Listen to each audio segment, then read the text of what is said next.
आहे की फेशियल आणि ब्लीच एकत्र केलं तर चालतं का?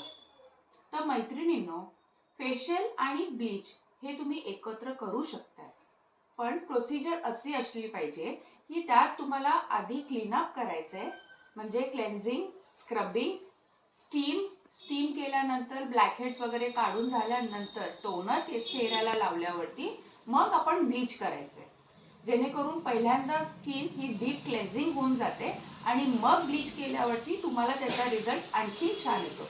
आणि त्यानंतर तुम्ही फेशियल मसाज घ्या, ज्याच्याने तुमच्या चेहऱ्यावरती ग्लो आणखीन छान येईल. स्टीमच्या आधी म्हणजे फेस स्टीम आपण जी घेतो त्याच्या आधी जर तुम्ही ब्लीच केलं तर ब्लीचमध्ये ॲसिडिक चं प्रमाण जास्ती असतं, त्याच्यामुळे तुमच्या स्किन लवकर काळी होऊ शकते. त्याच्यामुळे ब्लीचवरती कधीही स्टीम घेऊ नका. स्टीम घेतल्यानंतर चेहऱ्याला तुम्ही ब्लीच करा आणि मग त्याला सूदिंग इफेक्ट देण्यासाठी, एक थंडावा देण्यासाठी तुम्ही क्रीमचा मसाज घेऊन मग त्याच्यावरती पॅक लावा. तुम्हाला खूप उत्तम आणि छान रिझल्ट मिळेल आणि तुमचं फेशियलचं ड्युरेशन, ग्लो जास्ती दिवस टिकेल.